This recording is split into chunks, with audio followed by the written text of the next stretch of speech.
మిత్రులందరికీ నమస్కారం. మొన్న జరిగిన సంఘటన మీ అందరికీ తెలిసే.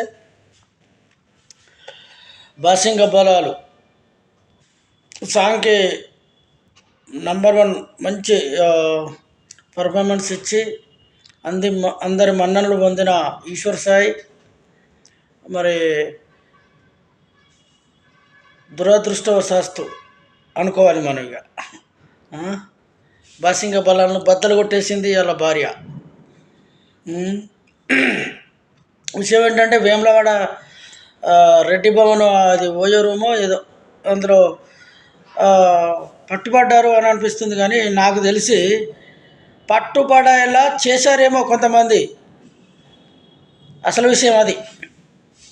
వాళ్ళిద్దరిని పట్టుబడేలా చేశారేమో వీళ్ళ భార్యతో, ఈశ్వర సాయి భార్యకు చెప్పేసి ఫాలో అయ్యి వెళ్ళు అని చెప్పేసి మరి అక్కడికి వెళ్ళిన తర్వాత వాళ్ళ భార్య వీళ్ళిద్దరిని రెడీ హ్యాండెడ్గా పట్టుకోవడం, ఇవన్నీ దృశ్యాలు మీరు యూట్యూబ్లో చూసే ఉన్నారు, అందరికీ తెలుసు.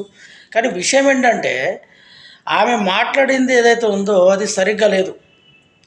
ఈశ్వర సాయి గారి భార్య గారు ఏం మాట్లాడారు అనేది కరెక్ట్గా లేదు. తప్పంతా మాధురి రాథోడే చేసినట్టుగా మీడియా ముందు ఏం చెప్తుంది ఆవిడ? నా భర్త మంచోడే, ఆయన మంచోడే, సంసారి, మాధురి రాథోడే తప్పు అన్నట్టుగా మాట్లాడింది. నా భర్త మంచోడే కానీ మాధురి రాథోడ్ వల్లనే నా భర్త అక్కడికి వెళ్ళాడు అన్నట్టుగా మాట్లాడుతుంది. అది కరెక్ట్ కాదు. అందరు గమనిస్తున్నారు, ఎవరు ఎలాంటి వారు అనేది గమనిస్తున్నారు. అమ్మ, నీ భర్త అనే వ్యక్తి కూడా మంచోడు కాదు, అక్కడ గుర్తుపెట్టుకో. కానీ ఒకటి విషయం గుర్తుపెట్టుకో, పెంట చేసావు నువ్వు విషయాన్ని. లాడ్జో ఏదో అక్కడికి వెళ్ళి రెడ్ భవన్ అక్కడికి వెళ్ళి రచ్చ చేసి పెంట చేసుకున్నావు నువ్వు నీ సంసారాన్ని. ఎందుకంటే నిజంగా నీ భర్త మీద నీకు ఇష్టం ఉంటే అది ఇంటి లోపలనే మాట్లాడుకోవాలి నువ్వు. ఒరే బాబు, నువ్వు చేసేది కరెక్ట్ కాదురా, ఎంతో హార్డ్ వర్క్ చేస్తే తప్ప ఇక్కడ దాకా రాలేదు, మంచి ఫామ్లో ఉన్నావు, తెలంగాణ ఫోక్ సాంగ్లలో మంచి ఫామ్లో ఉన్నావు. ఇంకోటి ఏంటంటే మాధురిదున్ను ఈ ఈశ్వర సాయిది మంచి జోడి, ఫోక్ సాంగ్లో మంచి జోడి. అలాంటిది అంత పాడు చేసావు. ఏమొచ్చింది నీకు ఇప్పుడు? మాధురి రాథోడ్ అనే అమ్మాయికి పెళ్ళి కాలేదు, అన్మ్యారీడు. మరి ఆవిడను ఎవరు చేసుకోవాలి? నీ భర్త చేసుకోవాలా? చెప్పమ్మా, నీ భర్త కానీ చేసుకోవాలా? చేసుకోడు. మరి ఎవరు చేసుకోవాలి? ఇంత రాతంతం చేసినావు కదా, ఎవరు చేసుకోవాలి అమ్మాయిని? ఆవిడ ఏదో తప్పు చేసింది అన్నట్టుగా నీ భర్త తప్పు లేదా?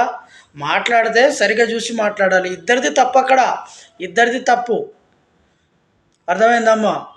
ఇద్దరిది తప్పు జరిగింది, ఇద్దరు చేశారు, కలిసి చేస్తేనే తప్పు. అది ఒక్కరి వల్ల కాదు.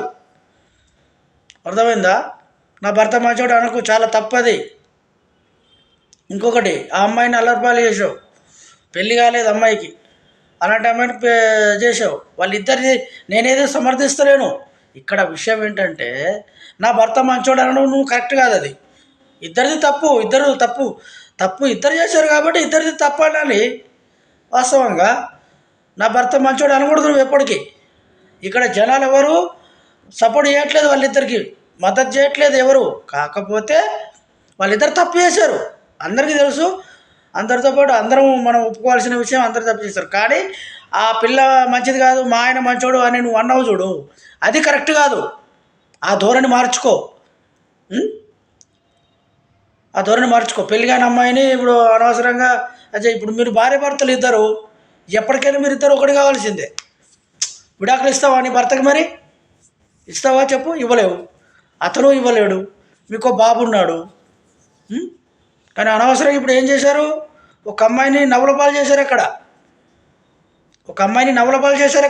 ఒక పెళ్ళిగాని అమ్మాయిని నవలపాలు చేశారు మీరు. అర్థమవుతుందా నీకు? కాబట్టి ఏదైనా సరే తప్పు జరిగింది. ఆ తప్పు మరి తప్పులో భాగంగా ఇద్దరు తప్పు చేశారని మాట్లాడాలి, కానీ అలా వన్ సైడే మాట్లాడకూడదని నేను మరొకసారి మీకు చెప్తున్నాను. ఓకే అండి, థ్యాంక్ యూ.